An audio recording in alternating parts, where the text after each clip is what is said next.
this particular house, there's a story behind it. I bought this house from another investor. I actually bought two of them, and they're interest-only payments. And I pay $365 a month on a interest-only payment, and I have a private money investor of $500 or $166 plus insurance. I'm all in. My cost per month is $1,086. That's why I was able to drop down to $1,050 with this guy. I still make $463 positive cash flow with what I just did, and I've got a $10,000 option fee coming in over time. And if you pay $300, now I'm cash flowing about $760 to $860, depending on how much he pays me a month on a house that I'm paying $580 for. Man, that's crazy.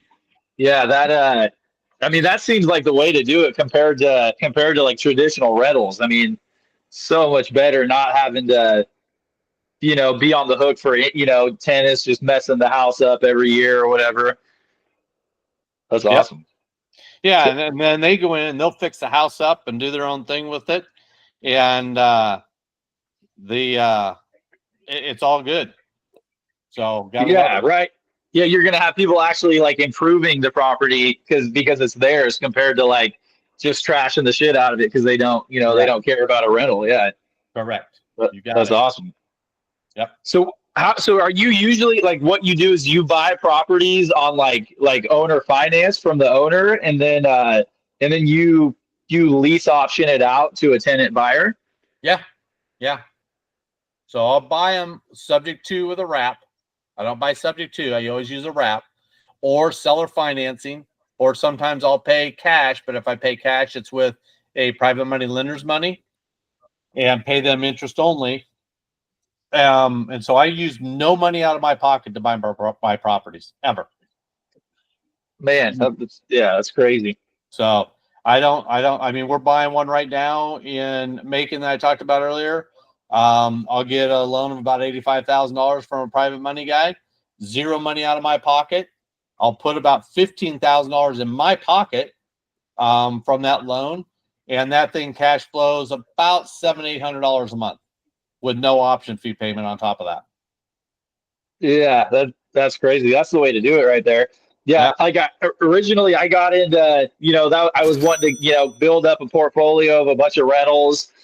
We got to the point where we just had 2 rentals and I was like, man, I don't think I would want to do that. Like, you know what I mean? Like, yeah. So Steven that was on the call earlier, his family owns a bunch of rentals and he manages them for the family, and he hates it. So he's trying to get out of it. And I think it's his wife's mom and dad that own the rentals. So he's managing for them, his in-laws. And he freaking hates it. They're all here in Phoenix. And he's trying to learn how to do the lease option. And he's talking to his in-laws about turning them into lease option, because I really don't have any managerial stuff I have to deal with and property management stuff, because we don't deal with any repairs, just like Tony was asking earlier. The only property management we have to deal with is to make sure the payments come in on time. If they don't, yes, we have to start eviction, but I hand it to an attorney in that state to handle it for me. And I don't worry about it. So they go through eviction. I get a judgment. I turn it over to collections. The collection people go after them for the back payment that they owe me, and that part of it. But that doesn't happen very often because these people have so much money invested up front.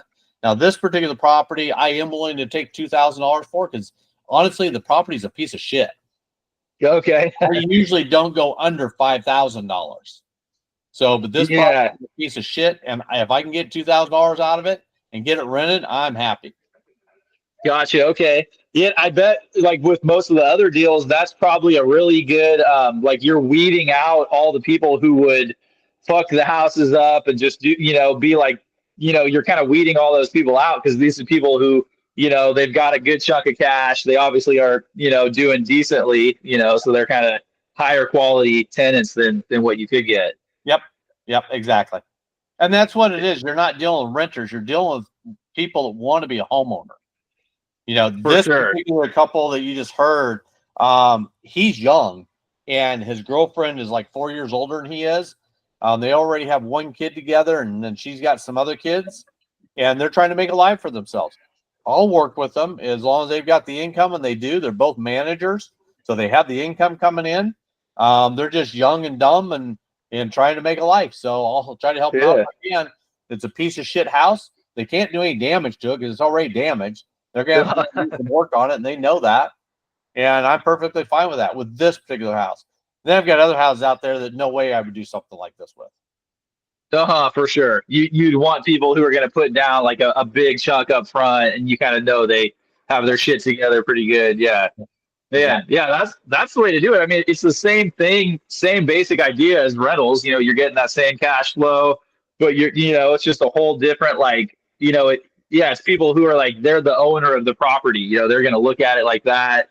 You don't got to, fix it up every time people move out and get it ready for the next tenants. I mean, that's awesome. Yeah. That is, yeah. No maintenance, no capital improvements, usually no vacancies. If there is, the big option fee is taking care of that for me.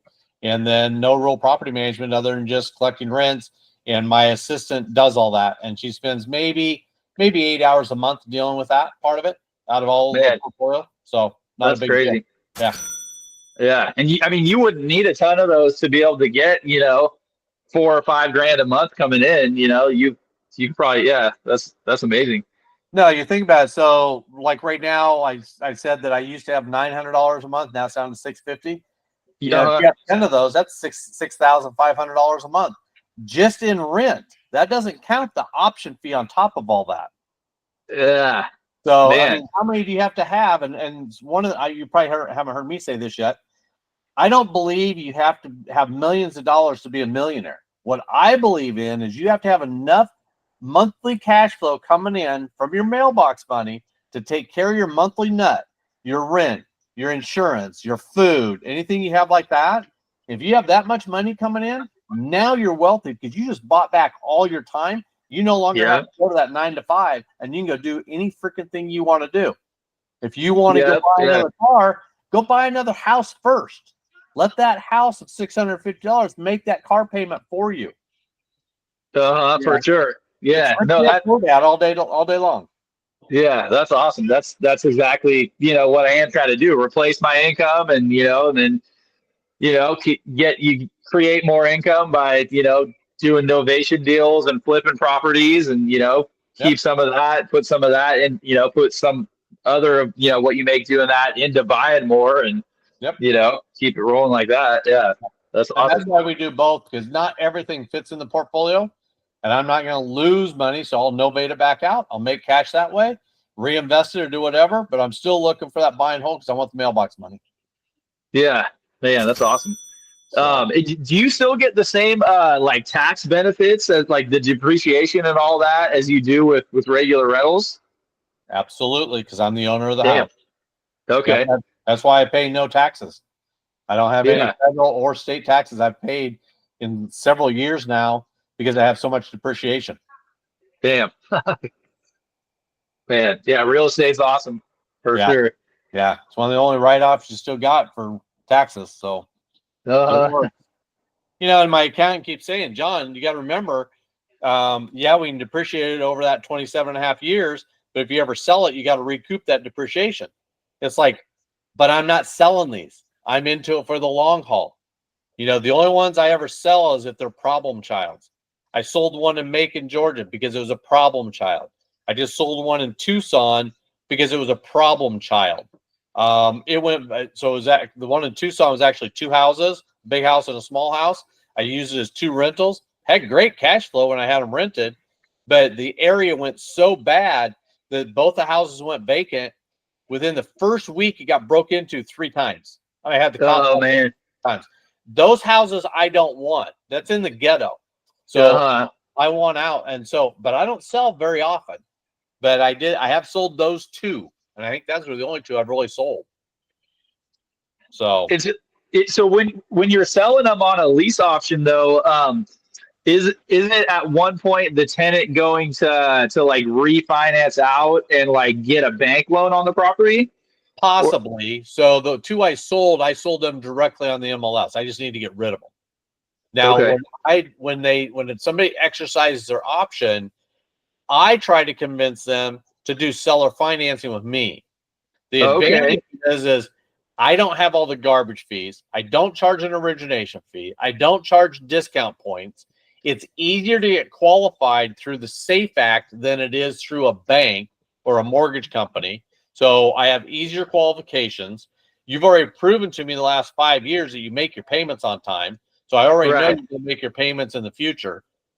Plus, I don't ask for any more down payment. Their option fee goes towards the down payment of the house at that time. So I don't ask for any down payment. They will have a little bit of closing costs and prepaid insurance, prepaid taxes, and any type of closing costs if they want a title policy, stuff like that, which I highly recommend. So that might cost them $2,000 to $3,000 to close it. Unlike if you go get a loan, it's going to cost you $6,000 to $8,000. Okay, so I save them money. At the same token, I look at what today's interest rates are, and I try to lock it in maybe a half a point or 1 point above that, so that I am making a little bit of interest, but I'm not one of those seller finance guys that are going to go up in the 10s and 12s. I don't want that. I don't want them to go out and refinance. I want them to stay with me. I want that monthly cash flow for the next 20 or 30 years, or until they start to cash me out. That's what I want.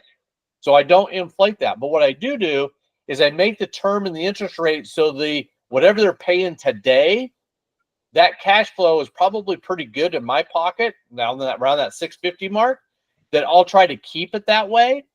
So when I go to do that, I may stretch the term out, I may shorten the term, I may up the interest rate a little bit, lower the interest rate, but I try and keep the payment about the same for them so that they're already used to it. So why change it?